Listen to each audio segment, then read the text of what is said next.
Hello family, good morning, Radhe Radhe. कैसे हैं आप सब लोग? हम तो अच्छे हैं, बट आप लोगों से एक बात पूछना चाहते हैं कि जो जो मतलब मेरे फैमिली से होंगे या मुझे जानते होंगे, मेरे रिलेशन के होंगे, तो वो लोग प्लीज़ बताइएगा कि मेरे घर में झूठ बोलने का अवार्ड किसको मिलना चाहिए। मेरे घर में सबसे ज़्यादा झूठ कौन बोलता है? मतलब मेरे ससुराल में, मायके में तो मुझे पता है, क्योंकि मैं तो वहाँ 18 साल रही हूँ, बट ससुराल में 2-3 साल के बाद आ गई थी इलाहाबाद। लेकिन इसलिए आप लोग बताइएगा, जिस जो जो जानता हो कमेंट में बताना कि सबसे ज़्यादा झूठ कौन बोलता है और सबसे ज़्यादा सही कौन बोलता है। सही और झूठ दोनों के बारे में बताइएगा, और कमेंट करेंगे तो सब लोग देख लेंगे, मेरे घर वाले भी। तो आप लोग मतलब उसके नाम का एक अक्षर कमेंट करिएगा, मैं समझ जाऊंगी, ठीक है? और आप लोग बताइएगा प्लीज़, सबसे ज़्यादा झूठ सबसे ज़्यादा सही कौन बोलता है? सुबह तुम तो नहीं झूठ बोलती हो? नहीं, ये देखो मेरी स्टाइल। हाँ, और ये मेरी सुभी है। ये जब मेरी सुभी छोटी सी थी ना, वो जितनी बड़ी मेरी लाली है, तभी मैं आई थी इलाहाबाद। मेरी सुभी 2 साल की हो गई थी शायद, नहीं, ये 15 मतलब 7 मार्च को हुई थी 2015 में, और मैं 2017 में 17 अगस्त को इलाहाबाद में रहने के लिए आई थी। 7 मार्च और 7 मार्च 2016, 1.5 साल की थी। मार्च, अप्रैल, मई, जून, जुलाई, अगस्त, 1.5 साल की थी। मैं सुबह को अपने लेके आई थी। उस समय मैं मतलब आई थी तो सिर्फ कोचिंग जाती थी 2 घंटे के लिए, और टीजीटी पीजीटी की मैं कोचिंग करती थी। सुबह अच्छे से हो जाओ, नहीं पीट दूँगी। और टीजीटी पीजीटी की मैं कोचिंग करती थी, तो उस समय मैं टीजीटी पीजीटी की कोचिंग करती थी, जाती थी। और मेरा भाई था, इसको देखता था, छोटी सी थी 1.5 साल की। 2 घंटे देखने में बताओ इनकी हालत ख़राब हो जाती थी। फिर इसके बाद मैं इसको, अपनी सुभी को पहुंचा दी थी अपने यहाँ, अपने मायके। तो फिर वो ये भी वहाँ रोती थी, लेकिन मेरी मम्मी संभाली थी इसको। 2 साल की हो गई, फिर ऐसे मतलब फिर मैं कोचिंग सिर्फ 2 घंटे के लिए जाती थी, तो बुला लेता था, मेरा भाई रहता था। फिर जब ये 3 साल की हुई तब मैं इसका एडमिशन करा दी। 3 की पूरा हो गई थी, 4 में लगी, तब मैंने इसका एडमिशन करा दिया। तो 2017 में आई मैं। 2018 में हम मतलब कोचिंग छोड़ दिए, अपना नर्सिंग वाली पढ़ाई करने लगी, जीएनएम। तो 2018 में मैंने इसका एडमिशन कराया। इसका भी एडमिशन और अपना भी एडमिशन, हम दोनों माँ बेटी साथ में एडमिशन कराए थे। अपना जीएनएम में कराए थे और इसका उसमें कराए थे, नर्सरी में।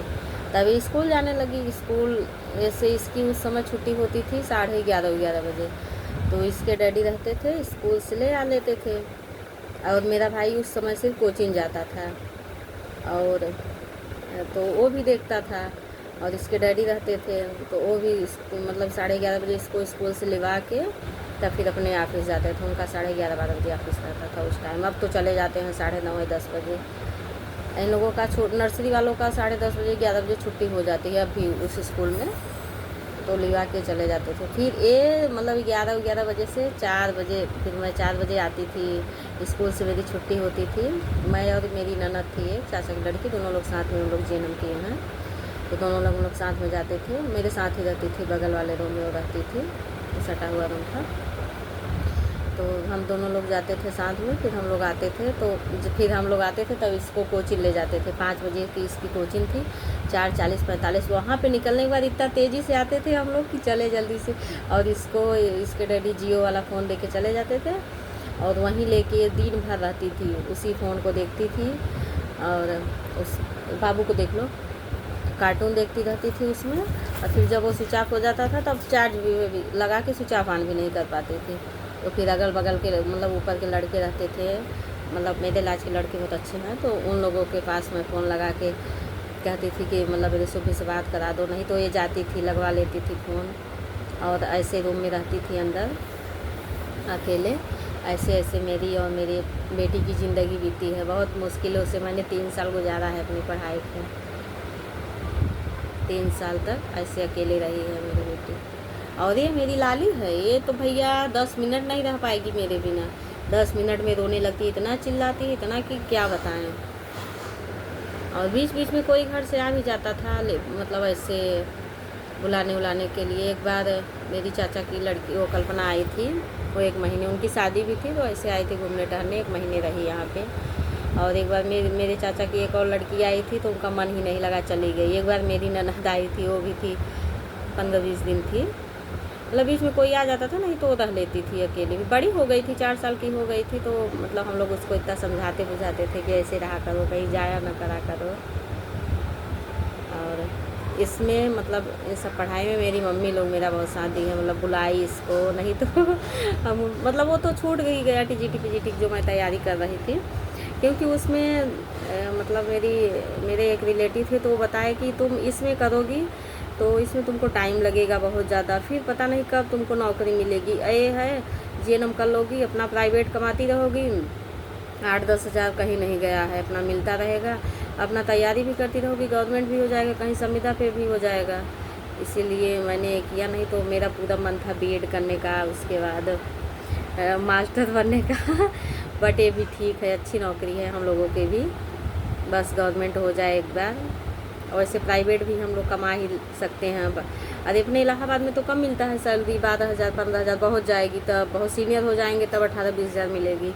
लेकिन अगर हम लोग यहीं नोएडा वेडा में करें, दिल्ली उल्ली में, और कहीं भी करें, पटना वटना में जाएँ, तो हम लोगों की अच्छी सैलरी मिलती है, 40-45 हज़ार प्राइवेट वालों की। लेकिन अब अपना इलाहाबाद सही रहता है, घर के पास भी कुछ दिक्कत परेशानी हो चले जाओ। तो इसलिए फैमिली, आप बताना हमारी कहानी कैसी लगी, हमारी और मेरी बेटी की। और एक बेटी मेरी और हुई उसके 8 साल बाद, लाली जो है मेरी, बट ये तो मुझे छोड़ती ही नहीं है। ये 10 मिनट बहुत ज़्यादा हो गया, बाहर खेल भी लेगी, फिर घूम फिर के आएगी, एक बार देखेगी कि मैं हूँ कि नहीं हूँ, जब मैं रहूँगी तो फिर से जाके खेलने लगेगी, लेकिन ज़्यादा देर तक नहीं रह पाती है। फिर मेरी सुबह बहुत स्ट्रांग है, वैसे लड़ाकू भी है थोड़ा बहुत, लेकिन होना भी चाहिए लड़ाकू, अपने हक के लिए लड़ना भी चाहिए, नहीं तो सब दबा के रख देंगे। ठीक है फैमिली, जय श्री राम, राधे राधे। मिलते हैं आप लोगों से अगले ब्लॉग में, तब तक के लिए ढेर सारा प्यार दीजिएगा हम लोगों को, लाइक करिएगा, मेरे पोस्ट को कमेंट करिएगा, शेयर करिएगा, और क्या सब्सक्राइब भी कर दीजिएगा प्लीज़, मुझे सब्सक्राइबर नहीं करना है फैमिली। ठीक है फैमिली, बाय बाय।